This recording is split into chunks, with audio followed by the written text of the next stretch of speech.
So let's go through these cartoons just for the fun of it. As I said, I took it from this University of Buffalo website on a course on computational consciousness or some such thing. Take it for what they are. So this is, I think, Pearls Before Swine. How does your heart know to keep beating when you're asleep? A good question, right? Your subconscious handles it unless your conscious mind starts to focus in on it. Then you create utter brain chaos, so it's better not to think about it. Why do you tell him stuff like that? The rat says, because it's fun, and besides, even a moron like Pig knows when he's being messed with. And then there's the pig getting nightmares, right?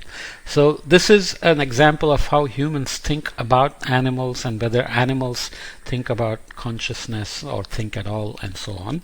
Tylenol, Advil, aspirin, Bengay, ice packs, hot water bottles, elastic wraps. Wow. Is adulthood really that painful? Just the conscious part. Okay, so what the subconscious part is doing, we have to worry about that as well, which is serious in terms of the implicit biases. I have written about that somewhere in Life Science, I think, that you can look up. Okay, wow, I must have 100 thoughts scurrying around at the top of my brain today. The top, you have them located? Oh yes, some thoughts like to hang around at the bottom of the brain.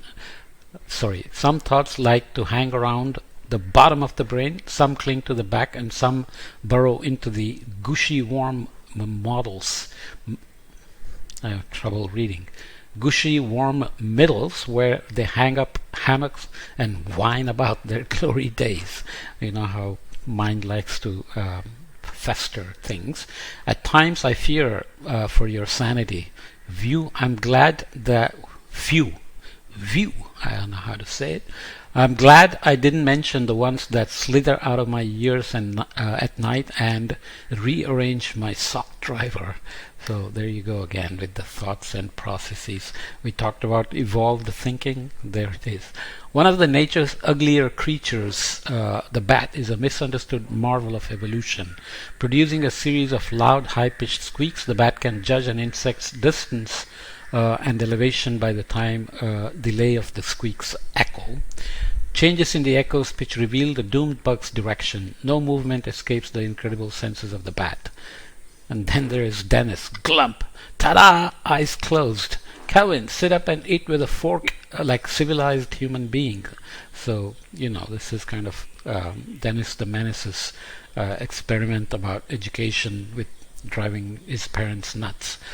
Garfield, hey cat, hey rock, what you doing? Nothing much. What are you doing? Waiting for the next glacier. Oh, to be a rock. So the cat is wondering about rock's life here. Do you ever wonder what it would be like to be somebody else? Not really. I'm not even entirely sure what it's like to be myself. And splat. I'm pretty sure it's a pain. So there's a bird pooping on his head. And we'll see in a minute what birds may themselves be thinking of the world from their perspective. I'm glad, so this is Blondie. I'm glad I'm a human being. What if I were a dog? But it could be worse. What if I were a table or a chair or I thought Elmo was here.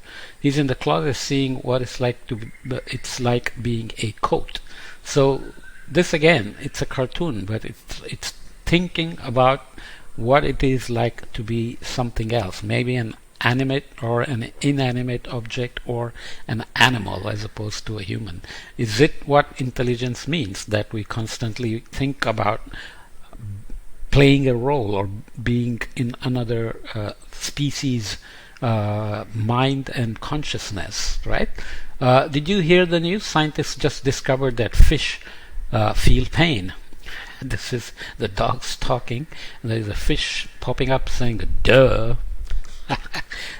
Quite nice. So here is a bird. This is imagination of what it is to be like a bird. Everything below looks like a target, like the guy who got pooped on his head because he was wondering what it is like to be himself in the first place. Coming to Charlie Brown and Snoopy, that little bug lives in a world all his own. He doesn't know anything about the atmospheric testing, strikes, farm problems, medical care, education, or income tax. All he has to worry about is eating and getting stepped on. That's the secret. Reduce your worries to a minimum. So mindfulness talks a lot about how to reduce anxiety, stress, worries, and so on. So Charlie Brown's Snoopy is talking along those lines as well. Again, Charlie Brown, look at this tiny little bug. It's appalling how little he knows. He's not like us. He doesn't know anything about voting or disease or earthquakes or love or Monday mornings.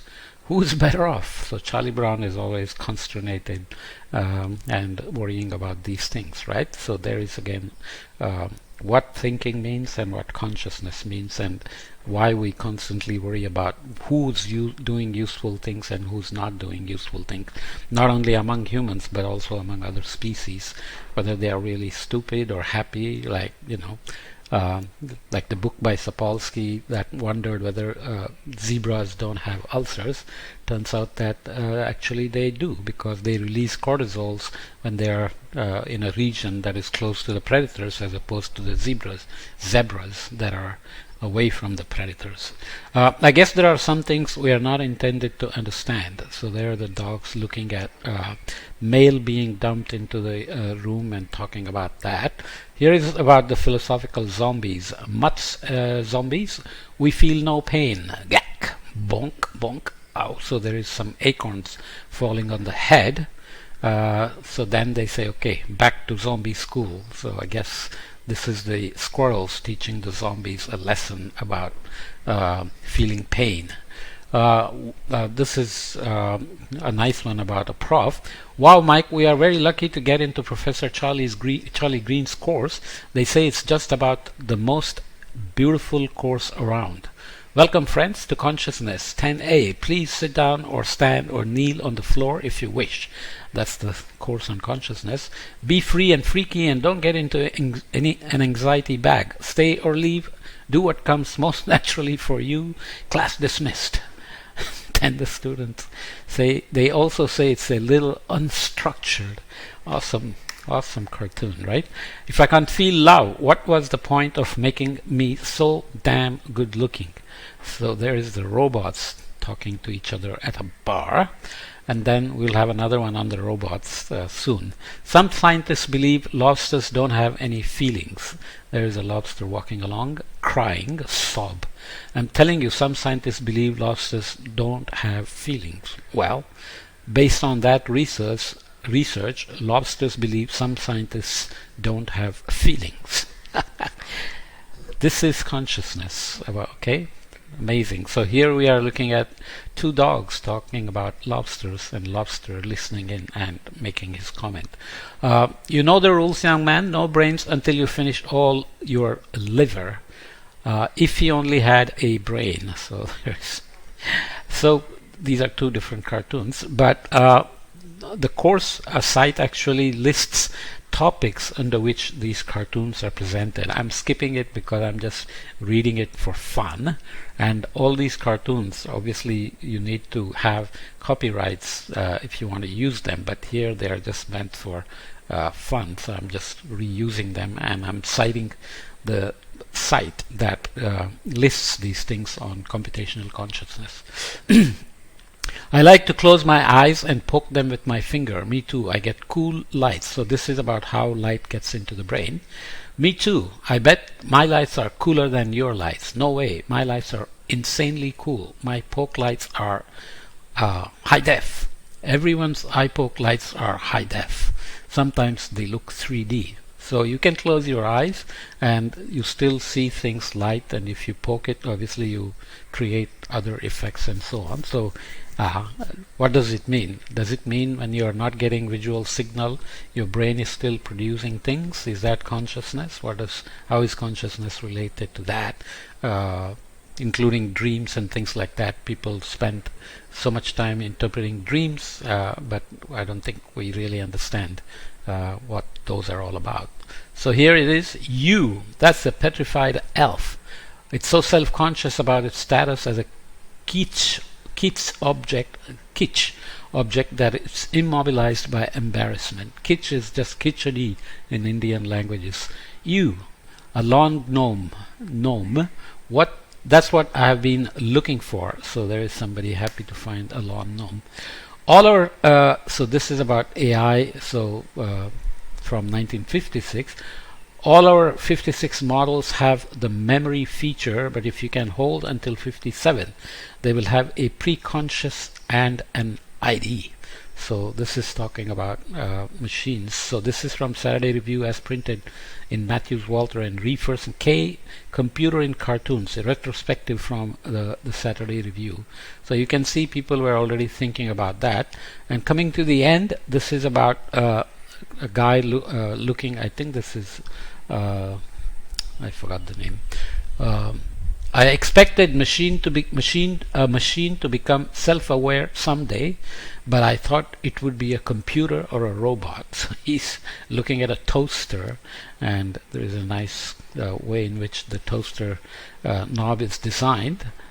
So this is just kind of somebody being disappointed that even a toaster seems to be conscious here. This is a cute one. Always can make good jokes about meditation centers. Remember, nobody is perfect, especially you. So at the center for raising self-consciousness, there's a conversation with mirrors. Monks are talking. Cripes, has that spinach salad been there all day? Looking at what is stuck in the teeth. Have my ears always been that big? My world, just look at the mole, it's huge. So what are people thinking about when they are supposed to be quiet and raising their self-consciousness? Agnes, are you paying attention? I assure you, I am fully present in this moment. Whoops, but not this one. Hey, I'm back. Uh-oh, there I go. Some days I flicker like a cheap light bulb. So being sent to the principal's office. So you know how your mind can wander, jump around, and a lot of the meditation, mindfulness, etc. try to tell you how to keep your mind wandering, making its films, getting carried away with the narratives, converting physical pain into emotional response, the Three Noble Truths, as Murakami translated Buddha.